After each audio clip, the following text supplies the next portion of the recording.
my name is Pooja. Welcome to a new episode of Around the World. In this program, we talk about important international news. In today's episode, we will talk about India's Central Asia policy.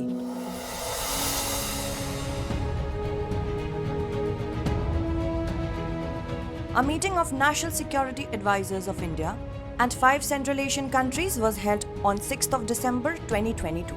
India's National Security Advisor Ajit Doval hosted the meeting. However, Turkmenistan's ambassador represented his country in this meeting.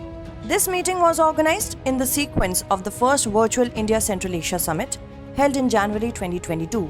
Before moving ahead with this topic, let us know about the Central Asian countries in brief so that we can understand the issue better. Actually, Kazakhstan, Kyrgyzstan, Tajikistan, Uzbekistan and Turkmenistan are collectively called Central Asian countries. Before the disintegration of the Soviet Union in 1991, all these countries were part of the Soviet Union. Notably, India doesn't share geographical boundaries with these countries, yet these countries are very crucial for India from the geopolitical point of view, as China lies in the east, Russia lies in the north, and Afghanistan and Iran lie in the south of Central Asia. Hence, India is constantly trying to strengthen relations with these Central Asian countries. The recent meeting held in New Delhi was also organized for further strengthening relations with these Central Asian countries. Now, let us know in detail about the issues discussed in this meeting. While addressing the meeting, NSA Ajit Doval expressed India's commitment to the extended neighborhood policy. Significantly, India's extended neighborhood policy provides for the participation of Central Asian countries in India's strategic goals and also discusses the diversity of India's geopolitical partners and geopolitical interests. The Russia-Ukraine conflict and the security situation in Afghanistan were also discussed in this meeting. India needs to find a solution to both these crucial issues. The whole global system is shaken by the Ukraine conflict as the threat of economic recession is looming in many countries and the energy and food crisis is increasing in the world. On the other hand, any kind of instability in Afghanistan is not a favorable condition for both India and Central Asia. India will always have to be vigilant, even if the Taliban presents itself as a more democratic and strong government than before. Against this backdrop, India's contact with Central Asia is extremely cardinal. Actually, defense relations is an important link between India and Central Asian countries.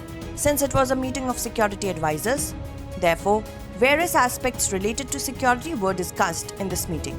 India needs the cooperation of Central Asian countries for stability in Afghanistan and adjacent regions, as well as for dealing with China's influence in this region. Therefore, it will be in the interest of both the partners to establish transit, trade, investment and people-to-people connectivity.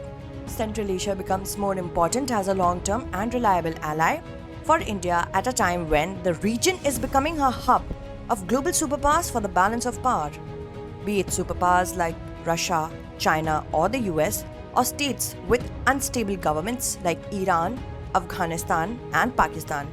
Everyone's interests are intertwined in this region. In such a scenario, India cannot ignore Central Asia at all.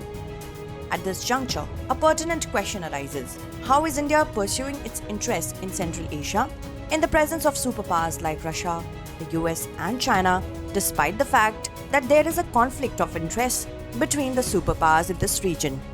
Significantly, since 2012, India started emphasizing on strengthening relations with the Central Asian countries under its Connect Central Asia policy.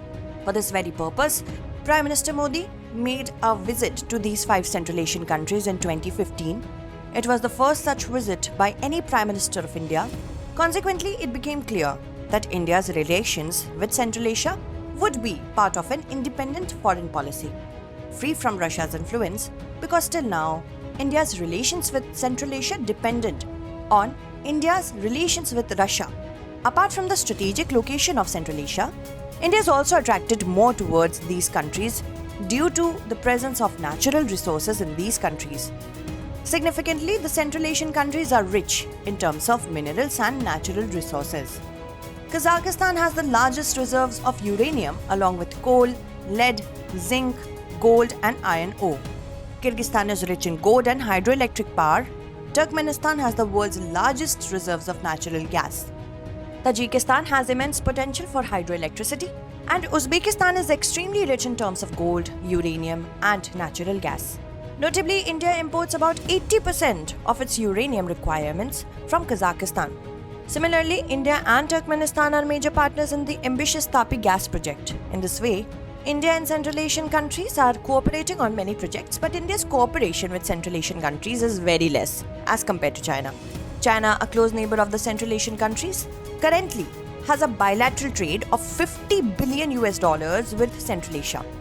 China has also invested in many areas in these countries under its Belt and Road Initiative project. On the contrary, India's total trade with Central Asia is only worth $2 billion due to the lack of land access to this region, like China's BRI. Significantly, security issues are generally discussed in the meeting of security advisors, but INSTC, that is, International North-South Transport Corridor connectivity corridors, were also discussed in the recently held meeting. India is trying to reach out to the Central Asia through this ambitious project. India is also trying to establish connectivity to Russia via Iran's Chabahar port through INSTC. Through INSTC, India will be able to establish connectivity with Central Asian countries, and the impact of China's BRI projects can be reduced. India can also cooperate with these countries on the challenges like growing extremism, terrorism, and radicalism in this region. Overall, India has taken steps towards ensuring its strong presence in Central Asia. That's all in this episode. Let us note down the questions based on today's story.